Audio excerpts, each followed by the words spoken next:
Everybody, am I audible? Yes, sir. Okay.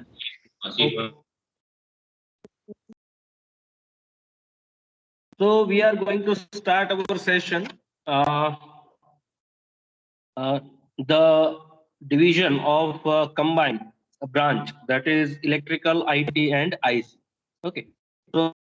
So this is specifically for them, and other students from ITA division and ITB divisions are also welcome for this session.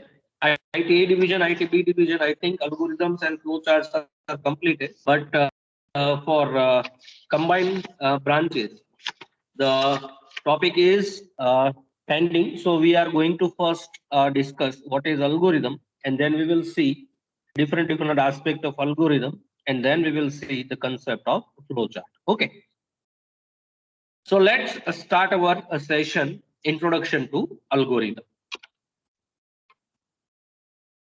So in this session, we are going to discuss the topics in this session is the introduction to an algorithm, categories of an algorithm, then we will see characteristics of an algorithm, and then we will see the advantages and disadvantages of an algorithm. Okay.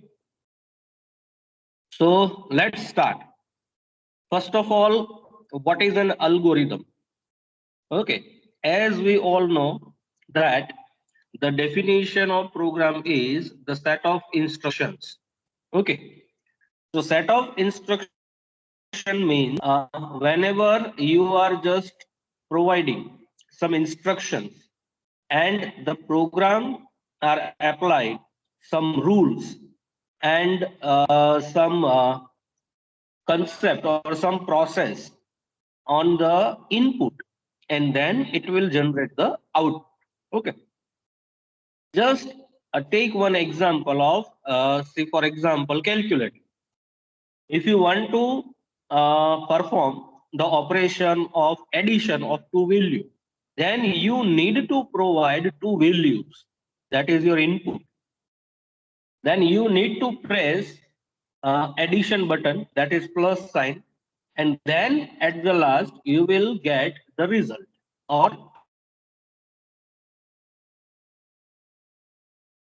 Algorithm basically यही करता है, जो भी user input देता है उसे process करता है, और प्रोसेस करके जो स्पेसिफिक आउटपुट हमें चाहिए वो आउटपुट हमें जनरेट करके देता है. ठीक है. So we can say that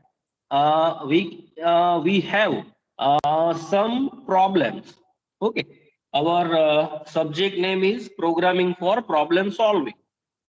So whenever any problem is given, okay, जब भी कोई हमारे सामने terms of program, जब भी हमें कोई प्रोग्राम लिखने के लिए या इम्प्लीमेंट करने के लिए दिया जाता है, so we are accepting it as a problem. हमें उसे कैसे लेना है, एक प्रॉब्लम की तरह लेना है, और उस प्रॉब्लम को हमें सॉल्व करना है.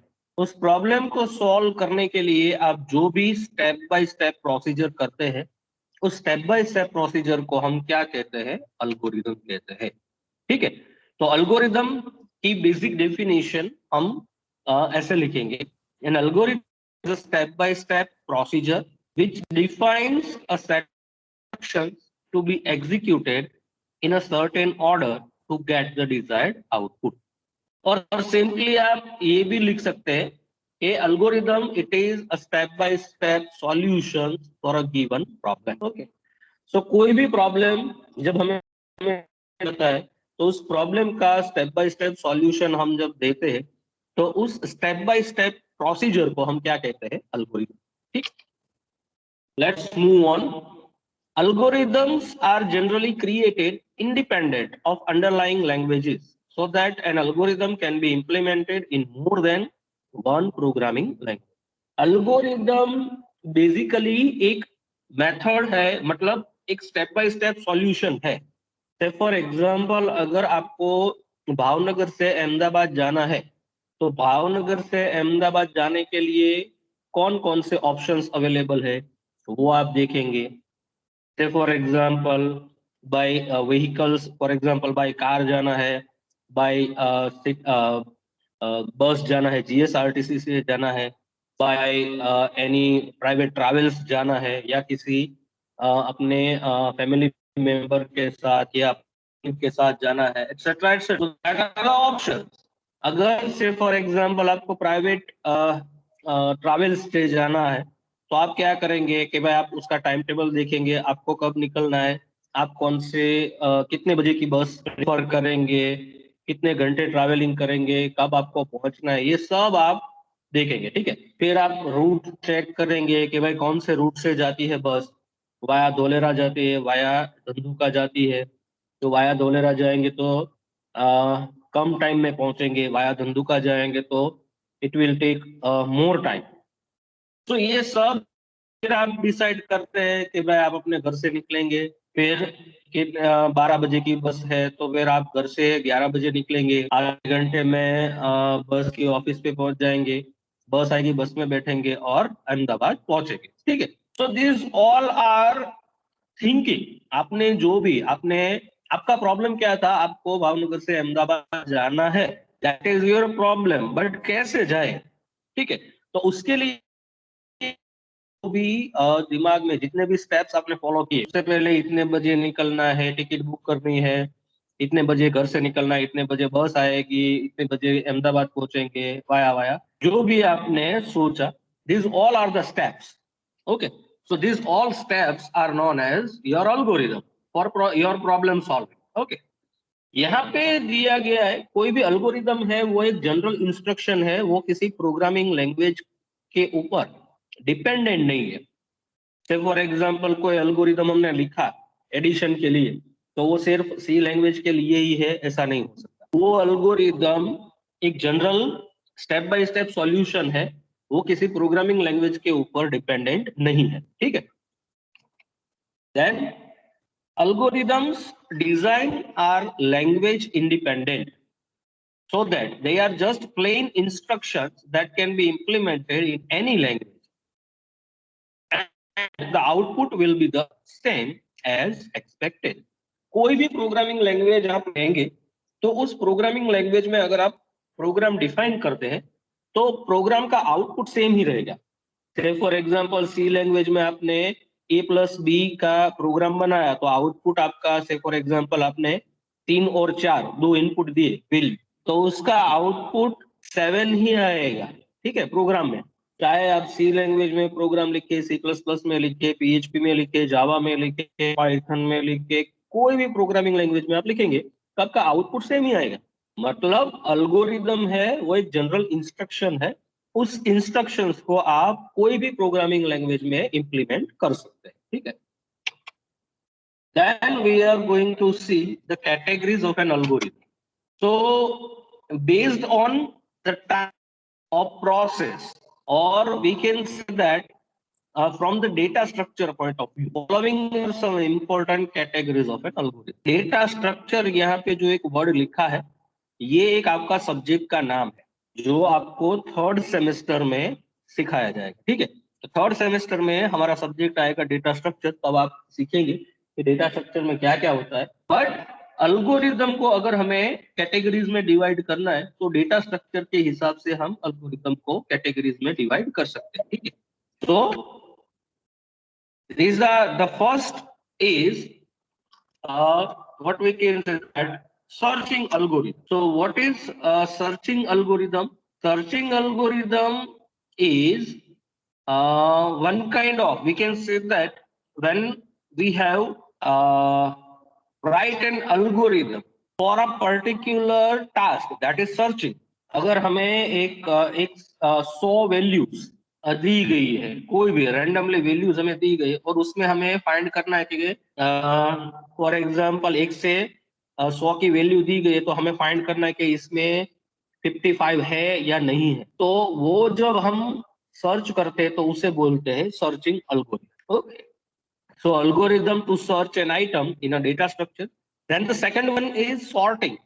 Sorting, that means हमें किसी भी ऑर्डर में वैल्यू दी गई है, तो उस अल्गोरिदम अगर हम लिखते हैं कि भाई हमें जो वैल्यू दी गई है उसे हमें इंक्रीमेंट ऑर्डर में लिखना है या डिक्रीमेंट ऑर्डर में लिखना है तो उसे हम बोलते हैं sorting. Then the next one is insert. अगर हमें वैल्यूज दी गई है और हमें न्यू वैल्यूज हमें ऐड करनी है उसमें, तो उस एल्गोरिदम को हम बोलेंगे insert. Then the next one is update. कोई भी वैल्यूज जो भी हमें आइटम या डेटा सेट हमें दिया गया है उसमें अगर कोई वैल्यू हम चेंज करते हैं, अपडेट, तो उस एल्गोरिदम को हम क्या बोलेंगे? Update algorithm. और the next one is delete. So कोई भी वैल्यूज को जब हम डिलीट करते हैं तो उस डिलीट वैल्यू को डिलीट करने के लिए जो भी हम लॉजिक लिखते हैं, जो भी एल्गोरिदम लिखते हैं, उसे हम बोलेंगे डिलीट एल्गोरिदम। ठीक है। So these all are known as the categories of an algorithm. Okay. So the next point is characteristics of an algorithm. Okay. So characteristics of an algorithm. You can see that there are six categories or six characteristics of an algorithms are defined here. Okay. So all are known as characteristics of an algorithm. Here I have only defined six characteristics. कई सारी books में अलग अलग characteristic दी गई है, इसमें किसी में कम दी गई, किसी में कुछ ज्यादा दी गई। तो जितने भी है आपके पास, जो भी मटेरियल है, जो भी बुक है, उसमें जो भी दी गई है उसे आप फॉलो कर सकते हैं। ठीक है। But these are the normally used to characterize of an algorithm. Okay, so let's see one by one.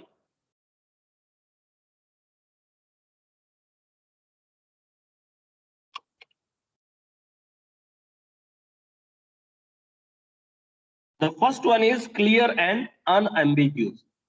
Unambiguous मतलब कॉम्प्लेक्सिटी। एल्गोरिदम जो भी हम लिखते हैं वो सब क्लियर इंस्ट्रक्शन होना।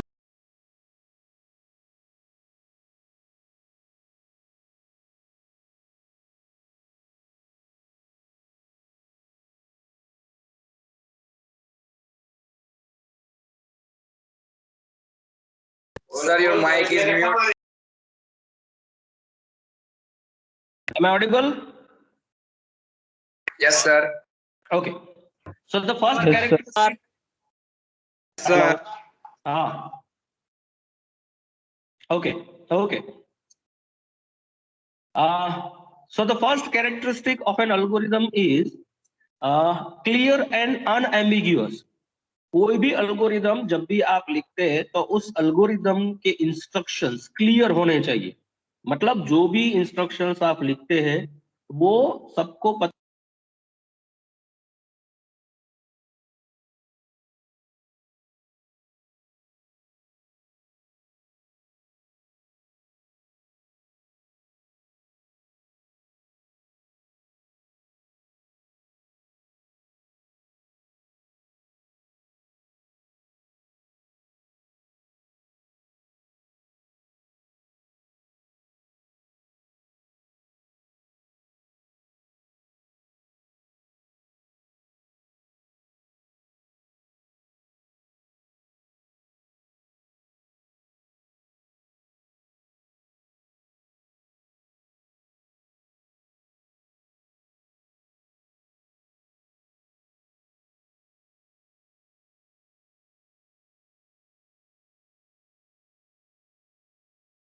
Hello sir.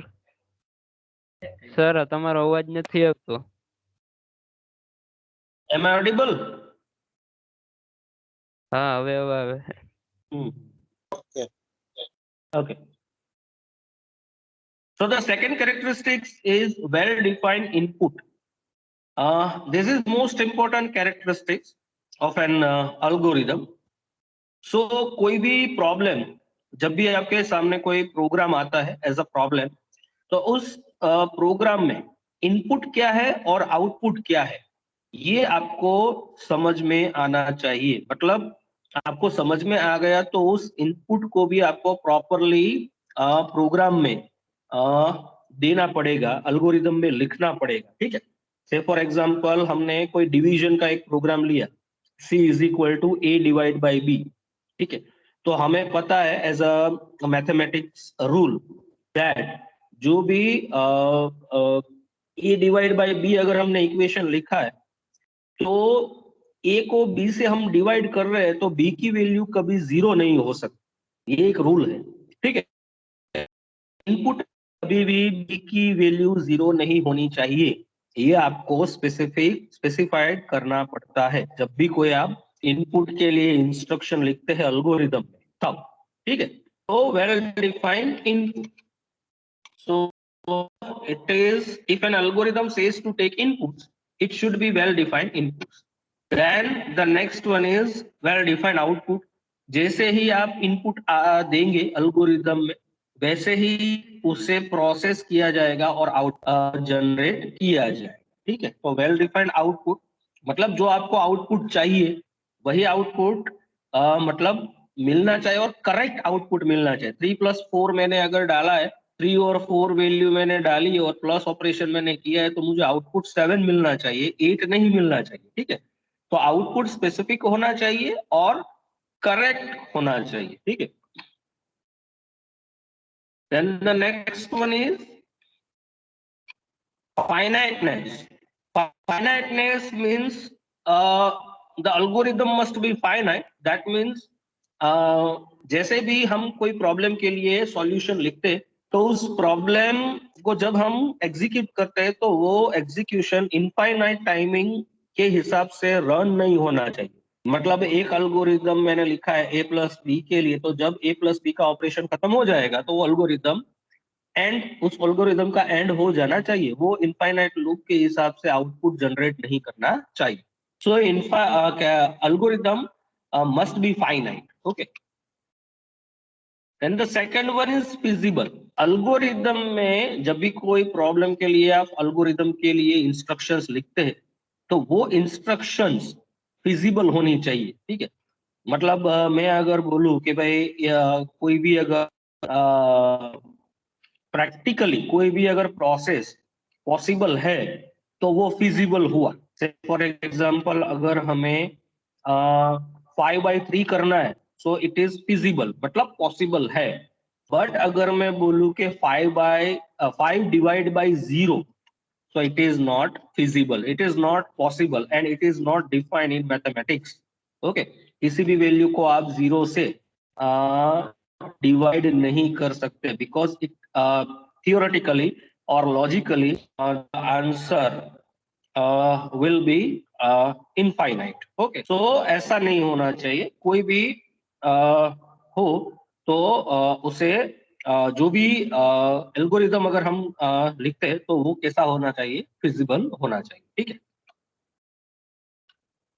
Then it must not contain some future technology or anything that is optional. Then the next one is language independent. Yes, ये तो हमने पहले ही डिस्कशन किया कि एल्गोरिदम जो भी लिखते हैं that is clear instructions related guidelines. Algorithm, it is a step-by-step solutions for a given problem. कोई भी आपको प्रॉब्लम दिया गया है तो उसका सॉल्यूशन कैसे हम डिफाइन करते हैं, उसके लिए स्टेप बाय स्टेप एक सॉल्यूशंस हम लिखते हैं, उसे हम एल्गोरिदम कहते हैं। तो एल्गोरिदम किसी लैंग्वेज के ऊपर डिपेंडेंट नहीं है, वो लैंग्वेज इंडिपेंडेंट है, ठीक है। कोई भी प्रोग्रामिंग लैंग्वेज में आप एल्गोरिदम का इम्प्लीमेंटेशन कर सकते हैं। And advantages and disadvantages. So the first advantage of an algorithm is it is easy to understand. Then algorithm is a stepwise representation of a solution to a given problem. ये भी हमने discussion किया. In algorithm, the problem is broken down into smaller pieces or steps. It is easier for the programmer to convert it into an actual program. That is important.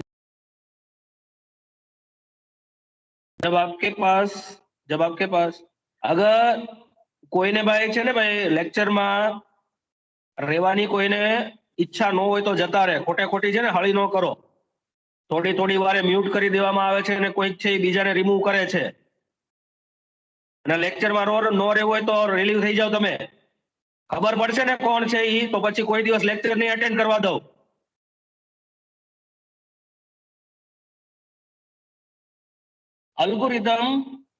In algorithm, the problem is broken down into smaller pieces or steps, so it is easier for the programmer to convert it into an actual program. जब भी आपके पास कोई problem define मतलब उसे solutions find करने के लिए कोई भी आपको प्रॉब्लम दिया जाए और वो प्रॉब्लम इतना बड़ा हो कि एक साथ अगर हम उसे सॉल्व नहीं कर सकते तो हम क्या करेंगे, उस प्रॉब्लम को पीसीस में डिवाइड करेंगे। मतलब आधा काम डिजाइनिंग का अलग हो जाएगा, प्रोग्रामिंग का अलग हो जाएगा, टेस्टिंग का अलग हो जाएगा, ठीक है। तो सब टास्क को हम मतलब जो पूरे का पूरा जो प्रॉब्लम है उसे हम अलग अलग हिस्सों में डिवाइड कर देंगे, ठीक है। तो वो काम आसान हो जाएगा, ठीक है। तो ये भी एक एडवांटेज गिना जाएगा, ठीक है। एल्गोरिदम का ये भी एक एडवांटेज गिना जाएगा। देन आएगा the disadvantages of N algorithm. The first disadvantage is writing an algorithm takes a long time, so it is time consuming. Then branching and looping statements are difficult to show in algorithm. Okay, so ये हो जाएगा एक मतलब disadvantages. Algorithm में जब भी कोई branching या लूपिंग के स्टेटमेंट आते हैं तो उसे दिखाने में बहुत ज्यादा दिक्कतें आती है। ब्रांचिंग एंड लूपिंग हम आगे देखेंगे क्या है, या तो आपने सीख लिया जो दूसरी फैकल्टी ने लेक्चर लिए उसमें इफ एल्स है और फोर लूप है, व्हाइल लूप है, डू व्हाइल लूप है, ठीक है। तो ये सब सेंटेंसेस है उसे एल्गोरिदम में डिफाइन करने में बहुत दिक्कत होती है और एल्गोरिदम लिखने में बहुत ज्यादा टाइम भी जाता है। सो ये गिना जाएगा डिसएडवांटेजेस ऑफ एन एल्गोरिथम, ठीक है। तो ये हमारा लेक्चर हुआ। आज के सेशन में जो भी हमने देखा है